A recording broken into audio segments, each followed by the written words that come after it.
মাসিকের সময় সহবাস করলে কি হবে? মাসিকের সময় সহবাস করলে কি বাচ্চা হয়?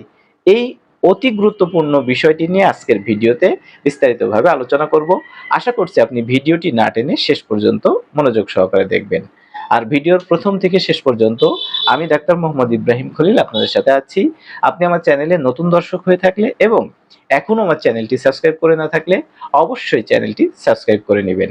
ইতিমধ্যে যারা চ্যানেলটি সাবস্ক্রাইব করেছেন আপনাদের সবাইকে অসংখ্য ধন্যবাদ।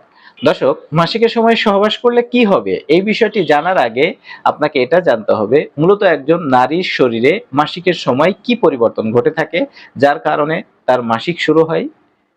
মেয়েদের প্রজনন তন্ত্র অঙ্গগুলোর মধ্যে অন্যতম হচ্ছে ইউটেরাস বা জরায়ু। এই জরায়ু 3টি লেয়ার দ্বারা গঠিত হয়ে থাকে। এটার বাহিরের যে লেয়ারটি রয়েছে সেটার নাম হলো প্রিমেট্রিয়াম, এটার মাঝখানের যে লেয়ারটি রয়েছে সেটির নাম হলো মায়োমেট্রিয়াম এবং এটার ভিতরের যে লেয়ারটি রয়েছে সেটির নাম হচ্ছে ইন্ডোমেট্রিয়াম।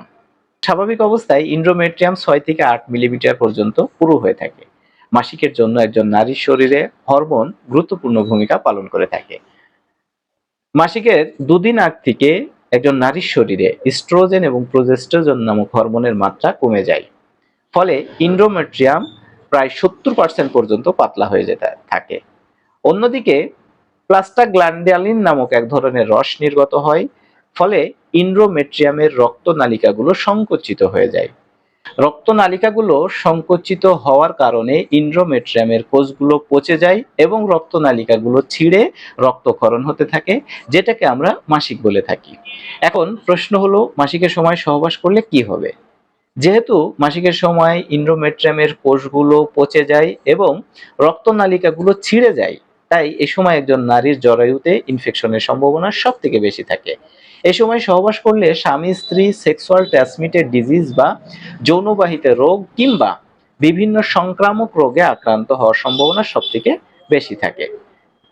তাছাড়াও যেহেতু ইন্ডোমেট্রিয়ামের কোষগুলো পচে আছে এবং রক্তনালিকাগুলো ছিঁড়ে গেছে, তাই এই সময় সহবাস করলে একজন নারী স্বাভাবিকের চেয়ে অনেক বেশি ব্যথা পেতে পারেন। এ সময় সহবাস করলে একজন নারীর অনেক বেশি রক্তক্ষরণ হতে পারে। তাছাড়াও ইসলাম ধর্মে মাসিকের সময় সহবাসকে হারাম ঘোষণা করা হয়েছে। অন্যদিকে বিজ্ঞান বলছে মাসিকের সময় সহবাস করলে একজন নারী কিংবা পুরুষ সেক্সুয়াল ট্রান্সমিটেড ডিজিজ বা যৌনবাহিত রোগ অথবা বিভিন্ন সংক্রামক রোগে আক্রান্ত হতে পারে। তাই নারীর স্বাস্থ্য কথা বিবেচনা করে যা সুখী দাম্পত্য জীবনের জন্য মাসিকের সময় সহবাস থেকে অবশ্যই বিরত থাকতে হবে। এখন আরেকটি প্রশ্ন হলো, মাসিকের সময় সহবাস করলে কি বাচ্চা হয়? বাচ্চা হবে কিনা সেটি কিন্তু সম্পূর্ণ নির্ভর করে ওভুলেশনের উপরে। সাধারণত মাসিক অবস্থায় নারীদের ওভুলেশন হয় না। তবে যে সমস্ত নারীদের মাসিকের ডিউরেশন কম, অর্থাৎ একবার মাসিক বন্ধ হওয়ার পরে দ্বিতীয়বার 20 দিনের আগে আবার তার মাসিক শুরু হয়ে যায়, ওই সমস্ত নারীদের ক্ষেত্রে কিন্তু মাসিকের পরপরই ওভুলেশন হয়ে থাকে। ফলে আপনি যদি ওই সময় সহবাস করে থাকেন তখন কিন্তু গর্ভধারণের সম্ভাবনা কিছুটা হলেও থেকে যায়। কেননা একজন পুরুষ এবং নারী যৌন সম্পর্ক স্থাপন করার পরে পুরুষের শুক্রাণু নারীর জরায়ুর ভিতরে 3 দিন পর্যন্ত বেঁচে থাকতে পারে। ফলে এ সময় সহবাস করলে আপনার গর্ভধারণের সম্ভাবনা কিছুটা থেকে যায়। তবে সুখী দাম্পত্য জীবন এবং সুস্থ যৌন জীবন উপভোগ করতে চাইলে আপনাকে অবশ্যই মাসিকের সময় সহবাস করা থেকে বিরত থাকতে হবে। ইসলাম ধর্মে এটাকে নিষিদ্ধ করা হয়েছে এবং বিজ্ঞানের মতেও এ সময় সহবাস করা ঝুঁকিপূর্ণ। তাই উভয় কথা বিবেচনা করে অবশ্যই মাসিকের সময় সহবাস থেকে বিরত থাকতে হবে। তো দর্শক, আজকের আলোচনা ছিল এ পর্যন্ত। আশা করছি আজকের ভিডিওটি আপনার অনেক বেশি ভালো লেগেছে। ভিডিও সম্পর্কে কোনো প্রশ্ন থাকলে সেটি কমেন্টসের মাধ্যমে জানাবেন।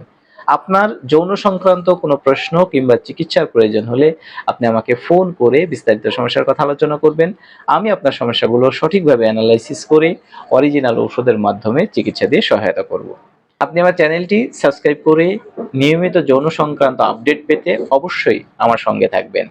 নতুন কোনো ভিডিওতে নতুন কোনো বিষয় নিয়ে আবার আপনার সঙ্গে দেখা হবে সেই প্রত্যাশা ব্যক্ত করছি। সে পর্যন্ত আপনি সুস্থ থাকবেন, ভালো থাকবেন, নিরাপদে থাকবেন। আল্লাহ হাফেজ।